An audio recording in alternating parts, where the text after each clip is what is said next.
اور نہ ہی دوسری حرکتیں کرے گا جو آج کے زمانے میں لوگ کرتے ہیں۔ مثال کے طور پر اذان دینا ہوا، اس سے پہلے ہی مائک چالو کر لیں گے، الصلاۃ والسلام علیک یا رسول اللہ، الصلاۃ والسلام علیک یا رسول اللہ، صلی علی شفیعنا صلی علی محمد، یا اس طرح کے کلمات کہے جاتے ہیں اور پھر اذان کہی جاتی ہے۔ میں ایسے لوگوں سے پوچھنا چاہتا ہوں کہ اللہ کے رسول صلی اللہ علیہ وسلم کے مؤذن تھے بلال رضی اللہ تعالیٰ عنہ، اللہ کے رسول صلی اللہ علیہ وسلم کے مؤذن تھے ابو محذورہ رضی اللہ تعالیٰ عنہ۔ ان دونوں کے ہاں اللہ کے رسول صلی اللہ علیہ وسلم سے محبت کی کمی تھی؟ ان کے سینوں میں اللہ کے رسول صلی اللہ علیہ وسلم سے محبت کی کمی تھی؟ بلال کا حال یہ ہے کہ موت سامنے کھڑی ہے اور فرما رہے ہیں کہ غدن نلقى الاحبہ محمدا وصحبہ۔ بلال وہ شخصیت ہے جس کے بارے میں اللہ کے رسول صلی اللہ علیہ وسلم فرما رہے ہیں کہ تمہارے کھڑاؤں کی آواز میں جنت میں سن کر کے آ رہا۔ اللہ اکبر میرے بھائی اور دوستو، لیکن بلال نے اذان دیتے ہوئے اذان سے پہلے کبھی نہیں اللہ کے رسول صلی اللہ علیہ وسلم پر اس طرح سے درود بھیجا ہے۔ تو میرے بھائی، جہاں فضیلت کے اوقات ہیں ان کو ہم مانتے ہیں، لیکن کسی خاص وقت کو فضیلت کا وقت بتا دیا جائے اور اس خاص وقت کی خصوصی فضیلت بیان کی جائے اور اس خاص وقت میں درود بھیجنے کی خصوصی صورت بنا لی جائے، جیسا کہ آج ہمارے ہاں مساجد کے اندر بعض لوگ فجر کی نماز کے بعد یا عشاء کی نماز کے بعد، نماز پڑھنے کے بعد کھڑے ہو جاتے ہیں اور اس کے بعد اللہ کے رسول صلی اللہ علیہ وسلم پر اجتماعی شکل میں درود بھیجنے کی کوشش کرتے ہیں، اور وہ بھی بریلی میٹ گا گا کر کے، شعر پڑھ پڑھ کر کے، مصطفیٰ جان رحمت پہ لاکھوں سلام۔ بلا شبہ اللہ کے رسول صلی اللہ علیہ وسلم پر لاکھوں سلام، لیکن میرے بھائی اور دوستو، سوال اس بات کا ہے، کیا یہ طریقہ اللہ کے نبی صلی اللہ علیہ وسلم سے ثابت ہے؟ کیا یہ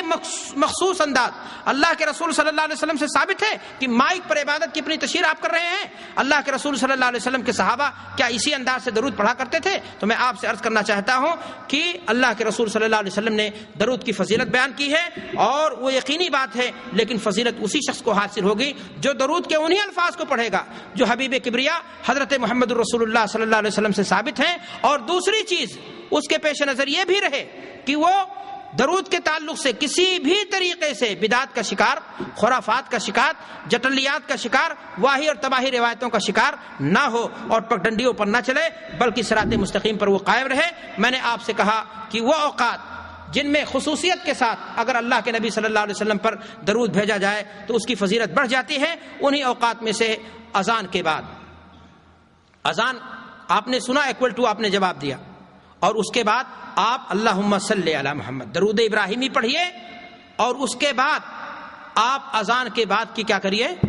دعا پڑھیے، اور اذان کے بعد کی دعا پڑھیے۔ آپ غور کیجئے اس میں کہ آپ اللہ کے رسول صلی اللہ علیہ وسلم سے طلب کر رہے ہیں کہ قیامت کے دن اے اللہ کے رسول صلی اللہ علیہ وسلم اپنی شفاعت کا، خصوصی شفاعت کا ہمیں کیا بنا دینا؟ حقدار بنا دینا۔ تو اذان کے بعد بھی خصوصی طور سے اگر ایک انسان درود پڑھتا ہے تو یہ ان اوقات میں سے ہیں جو درود کی اہمیت کو اور اس کے اجر و ثواب کو کیا کر دیتی ہیں؟ بڑھا دیتی ہیں۔ میرے بھائی اور دوستو، خصوصی اوقات میں سے جیسا کہ میں آپ سے عرض کر چکا، دعا کا وقت ہے،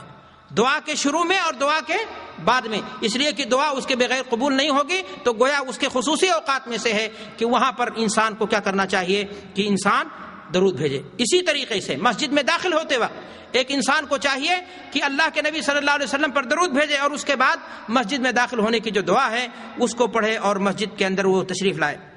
جب کسی مجلس میں آپ بیٹھے ہیں تو وہاں مجلس کے اختتام پر بھی انسان کو درود پڑھنا چاہیے، اور اس لیے پڑھنا چاہیے تاکہ مجلس بابرکت ہو جائے اور بدبودار نہ رہے، جیسا کہ اللہ کے رسول صلی اللہ علیہ وسلم نے اس بارے میں اشارہ فرمایا، ہماری رہنمائی فرمائی ہے۔ میرے بھائی اور دوستو، نبی اکرم صلی اللہ علیہ وسلم کا جب بھی ذکر جمیل آئے، جب بھی آپ کا اس میں گرامی آئے، مثلا آپ مجلس میں بیٹھے ہیں، آپ خطاب سن رہے ہیں، جتنی بار اللہ کے رسول صلی اللہ علیہ وسلم کا نام آئے، یہ بھی خصوصی اوقات میں سے ہوتے ہیں کہ آپ پر حق بن جاتا ہے جب اللہ کے رسول صلی اللہ علیہ وسلم کا نام آیا تو آپ کیا کریں؟ اللہ کے رسول صلی اللہ علیہ وسلم پر درود بھیجیں۔ خصوصی اوقات میں سے میں نے درود کی فضیلت بیان کرتے وقت میں نے آپ سے بتایا کہ صبح و شام میں 10 بار اگر آپ درود پڑھو گے تو آپ کو کیا ملے گا؟ اللہ کے نبی صلی اللہ علیہ وسلم کی شفاعت آپ کے لیے متعین ہو جائے گی، آپ نبی صلی اللہ علیہ وسلم کی شفاعت کے کیا بن جائیں گے؟ حقدار بن جائیں گے۔ تو گویا صبح 10 بار اور شام کو 10 بار درود پڑھنا یہ درود کے خصوصی اوقات میں سے ہیں، وہ اوقات جہاں درود کی معنویت، اس کی تاثیر، اس کا اجر و ثواب اور اس کا مقام اور مرتبہ کیا ہو جاتا ہے؟ بڑھ جاتا ہے۔ میرے بھائیو اور دوستو، جمعہ کے دن میں جیسا کہ میں نے آپ کو بتایا اور بھی مقامات ہیں، علامہ ابن قیم رحمۃ اللہ علیہ کی کتاب، اور اسی طرح سے امام سخاوی رحمۃ اللہ علیہ کی کتاب ہے القول البدیع فی الصلاۃ علی الحبیب الشفیع، انہوں نے بھی اس مسئلے کو بڑی تفصیل کے ساتھ وہاں بیان کیا ہے۔ میں اپنی بات کو ختم کرتے ہوئے آگے بڑھنا چاہتا ہوں اور کچھ اور باتیں بھی بتانا چاہتا ہوں۔ ابھی تک آپ سن رہے تھے درود کی فضیلت کے تعلق سے کہ کوئی شخص بیٹھے باقاعدہ زبان سے اللہ کے نبی صلی اللہ علیہ وسلم پر کیا کرے؟ درود بھیجے، اور اس کی یہ فضیلتیں ہیں۔ لیکن ایک شخص کتاب لکھ رہا ہے، ایک شخص مضمون لکھ رہا ہے،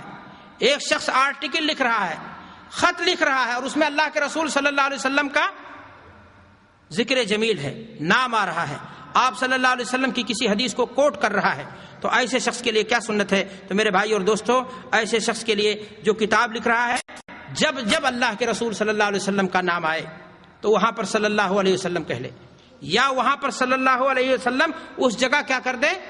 لکھ دے، تو ایسی صورت میں اس کو بھی یہ اجر و ثواب ملے گا۔ اس تعلق سے بعض لوگوں نے روایت نقل کی ہے کہ اللہ کے رسول صلی اللہ علیہ وسلم نے فرمایا من كتب عني علما وكتب معه صلاة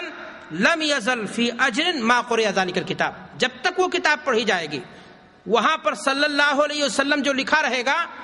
اس کو جتنی بار کوئی شخص پڑھے گا اس لکھنے والے کو بھی اس کا بونس، اس کا اجر، اس کا ثواب پڑھنے والے کو تو ملے گا ہی، لیکن وہاں لکھنے کی وجہ سے وہ جس نے لکھا ہے اور بار بار اس کو دیکھ کر کے کوئی دوسرا شخص اللہ کے نبی صلی اللہ علیہ وسلم پر درود بھیجتا ہے تو وہ سبب بنا ہے اس کے پڑھنے کا، اور اس ناطے اس کو بھی کیا ملے گا؟ اجر و ثواب ملتا رہے گا۔ میرے بھائی اور دوستو، آج اس تعلق سے بھی مولانا 2-4 منٹ اور دیں بھائی، بڑی عجیب سی چیز ہمارے ہاں دیکھنے میں آتی ہے۔ زندگی کے تمام معاملات میں ہم بڑے طویل ہوتے ہیں، بڑے وقت چاہتے ہیں، بڑے وسیع ہوتے ہیں، لیکن اللہ کے نبی صلی اللہ علیہ وسلم پر درود بھیجنے کا موقع جب آئے گا تو بعض لوگوں کو دیکھنے میں آتا علامہ ہوتے ہیں، کتابیں لکھی ہیں، لیکن صلی اللہ علیہ وسلم کی جگہ صاد لکھ دیں گے،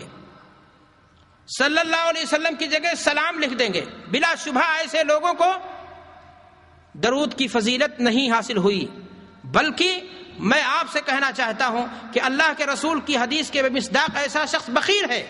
کنجوس ہے، ناخواہ آلود ہو گئے ایسے شخص کا کہ اللہ کے رسول صلی اللہ علیہ وسلم کا نام آپ آ رہا ہے اور وہاں پر صلی اللہ علیہ وسلم لکھتے ہوئے قلم اس کا تھک رہا ہے۔ آپ ذرا سوچیں محدثین کرام کو کہ ان کے زمانے میں روشنائی کی کمی تھی، قلم اتنے اچھے نہیں تھے، کاغذ مہنگے تھے، لیکن سینہ محبت رسول سے کیا تھا؟ معمور تھا۔ ان کو صلی اللہ علیہ وسلم ایک حدیث کی کتاب میں 1000 بار لکھنے میں ان کو کوئی پریشانی، ان کو کوئی تنگی محسوس نہیں ہوئی، لیکن آج کے فیشن زدہ لوگوں کو لکھنے میں تکلیف ہونے لگتی ہے، اور ان کو جو ہے اللہ کے رسول صلی اللہ علیہ وسلم کے نام آنے میں اور اس پر وہاں پر سلام لکھنے میں کوئی قباحت محسوس نہیں ہوتی ہے۔ میرے بھائی اور دوستو، میں آپ کے سامنے امام سخاوی رحمۃ اللہ علیہ کی کتاب کا ذکر کر چکا ہوں، القول البدیع فی الصلاۃ علی الحبیب الشفیع۔ اس کتاب کے اندر علامہ سخاوی رحمۃ اللہ علیہ نے بعض واقعات لکھے ہیں خواب کے، بعض محدثین کے تعلق سے کہ اللہ تبارک و تعالیٰ نے ان کو خواب میں دیکھا گیا کہ اللہ تبارک و تعالیٰ نے ان کی بخشش اسی لیے کر دی کہ انہوں نے کتاب میں اللہ کے نبی صلی اللہ علیہ وسلم کا نام آنے پر انہوں نے کثرت سے کیا کیا تھا؟ زبان سے بھی صلی اللہ علیہ وسلم کہا تھا، اور اللہ کے نبی صلی اللہ علیہ وسلم کے نام کے ساتھ صلی اللہ علیہ وسلم کیا کیا تھا؟ لکھا تھا۔ اللہ اکبر، یہ فضیلت ہے میرے بھائیوں اور دوستوں، اور اس فضیلت کو حاصل کرنے کی کوشش کرنی چاہیے۔ درود کے تعلق سے کچھ اور مسائل ہیں جو بہت ضروری ہیں، اور میں مولانا سے کہوں گا کہ میں وقت دیں اور ان مسائل کو آپ کے سامنے میں بیان کر دوں۔ ایک مسئلہ جسے علامہ ابن قیم رحمۃ اللہ علیہ نے اپنی کتاب میں بیان کیا ہے اور بڑی ہی شرح و بسط کے ساتھ انہوں نے بیان کیا ہے، لیکن میں اس مسئلے کو آپ کے سامنے بڑے ہی اختصار کے ساتھ پیش کرنا چاہتا ہوں۔ سوال اس بات کا ہے کہ درود ابراہیمی کو جب آپ پڑھ رہے ہیں تو اس میں دیکھ رہے ہیں کہ آپ درود بھیج رہے ہیں اللہم صلی علی محمد وعلی آل محمد کما صلیت علی ابراہیم، اے اللہ محمد صلی اللہ علیہ وسلم پر اور آپ کی آل پر درود بھیج جیسا درود کی حضرت ابراہیم اور آپ کے اہل و عیال پر نازل ہوا۔ سوال اس بات کا ہے کہ عربی زبان کا یہ قاعدہ ہے کہ مشبہ بہی جو ہوتا ہے وہ اقویٰ ہوتا ہے، گویا اس حدیث کے بظاہر یہ لگ رہا ہے جبکہ اللہ کے رسول صلی اللہ علیہ وسلم سید الکونین ہیں، سید الرسل ہیں، افضل البشر ہیں، یہ حتمی چیز ہے۔ حضرت ابراہیم علیہ الصلاۃ والسلام پر بھی آپ کو فضیلت حاصل ہے۔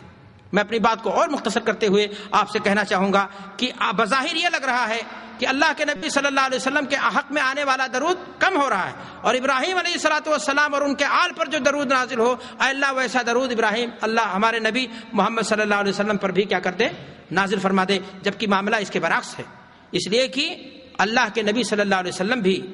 آل ابراہیم میں سے ہیں، خود اللہ کے نبی صلی اللہ علیہ وسلم کیا ہیں، آل ابراہیم میں سے ہیں، اور آپ صلی اللہ علیہ وسلم کے آل میں وہ انبیاء نہیں جو حضرت ابراہیم علیہ الصلاۃ والسلام کی آل میں انبیاء ہیں۔ تو گویا اس طرح درود کی حکمت ہے۔ علامہ ابن قیم رحمۃ اللہ علیہ نقطہ بیان کرنے میں بڑے ماہر تھے، اور ان کی کتاب کو آپ لوگ پڑھیے، انہوں نے یہ ذکر کیا ہے کہ گویا یہ کہہ کر کے کما صلی تعالی ابراہیم وعلی آل ابراہیم، یہ کہہ کر کے آپ جو درود کر رہے ہیں کہ اللہ ہمارے نبی اور ان کے آل پر یہ درود بھیج، اس میں درود کی معنویت اور زیادہ بڑھ جاتی ہے، اور آپ کے حصے میں نازل ہونے والا درود اس کا مقام اور مرتبہ اور درجات اس کے کیا ہو جاتے ہیں، بڑھ جاتے ہیں۔ میرے بھائی اور دوستو، ایک اور مسئلہ میں آپ کے سامنے بیان کرنا چاہتا ہوں چلتے چلتے درود کے تعلق سے، اور وہ مسئلہ بڑا ضروری ہے اور اس کا بیان کرنا بھی میں مناسب سمجھتا ہوں۔ سوال اس بات کا ہے کہ کیا اللہ کے نبی صلی اللہ علیہ وسلم کو چھوڑ کر کے صرف آپ کے آل پر درود بھیجا جا سکتا ہے؟ مثلا درود بھیجنے والا یہ کہے اللہم صلی علی آل محمد، اللہ کے رسول صلی اللہ علیہ وسلم کا اسم گرامی چھوڑ کر کے کہہ رہا ہے کہ اے اللہ درود بھیج آل محمد پر۔ اس مسئلے میں علماء نے تفصیل کی ہے اور اس کی دو صورتیں بیان کی ہیں، اور اس میں یہ کہا گیا ہے کہ اگر اللہ کے رسول صلی اللہ علیہ وسلم پر انفراداً درود بھیجنا جائز ہے تو آپ کی آل پر بھی درود بھیجنا جائز ہے، چونکہ اس ناطے انفراداً اگر آپ کی آل پر بھی درود بھیجا جاتا ہے تو ایسی صورت میں کوئی حرج کی بات نہیں ہے۔ لیکن بعض علماء یہ کہتے ہیں، اور علامہ ابن قیم رحمۃ اللہ علیہ نے اس مسئلے میں بڑی تفصیل کی ہے، کہ اگر آل میں سے کسی ایک کو خاص کر لیا جائے درود بھیجنے کے لیے، مثلا جیسے روافظ کرتے ہیں، حضرت علی رضی اللہ تعالیٰ عنہ کا نام آئے تو فوراً علیہ الصلاۃ والسلام لکھیں گے، لیکن ان سے اعلیٰ جو ہیں، انہی جیسے صحابی جو ہیں، ان سے بلند مقام کے ہیں، ان کے تعلق سے ان کے ہاں کیا ہوتی ہے، بخیلی پائی جاتی ہے، تو پھر ایسی صورت میں مکروہ ہو جاتا ہے، ایسی صورت میں اجتناب کرنا چاہیے، اور ورنہ جو ہے انسان کو انفرادی طور پر دعا کے طور پر آل رسول کے لیے درود بھیجنے میں کوئی مذائقہ نہیں ہے، اور اس کو بھیجا جا سکتا ہے۔ میرے بھائی اور دوستو، اپنی بات ختم کرنے سے پہلے ایک بات اور کہہ دیتا ہوں۔ آج اہل سنت کو گالی مختلف اعتبار سے دی جاتی ہے۔ توحید پر چلنا، حق پر قائم رہنا، سینہ بڑا وسیع کرنا پڑتا ہے۔ درود کے معاملے میں بھی اہل توحید کو گالی دی جاتی ہے۔ اتباع کتاب و سنت کے شیدائیوں کو تانے دیے جاتے ہیں، مر گیا مردود، نہ فاتحہ نہ درود، مر گیا مردود، نہ فاتحہ نہ درود۔ افسوس کی بات ہے، یہ تانا انہیں دیا جاتا ہے جنہوں نے اپنی زندگی کا ہر کام یہ فیصلہ کر لیا ہے کہ ہم کسی کام کو شروع ہی نہیں کریں گے یہاں تک کہ ہم دیکھ لیں گے کہ اس معاملے میں اللہ کے رسول صلی اللہ علیہ وسلم کی سنت کیا ہے۔ اور تانا دینے والوں کو میں کہنا چاہتا ہوں کہ جہاں تک معاملہ رہا فاتحہ کا، فاتحہ کے ہم اتنے قائل ہیں کہ جس نماز کی جس رکعت میں فاتحہ نہیں پڑھی جائے گی وہ رکعت مکمل مانی نہیں جائے گی۔ اور تم نے فاتحہ کی ایسی بخیا ادھیڑی کہ تم نے کہا کوئی ایک آیت پڑھ لو، نماز کیا ہو جائے گی، ہو جائے گی۔ ہم درود کے کتنے قائل ہیں؟ اتنے قائل ہیں کہ ہم نے نماز کا حصہ بنا دیا، اسے جز بنا دیا، اور یہ کہا کہ اگر کوئی درود پڑھے بغیر کوئی اپنی نماز کیا کر دیتا ہے،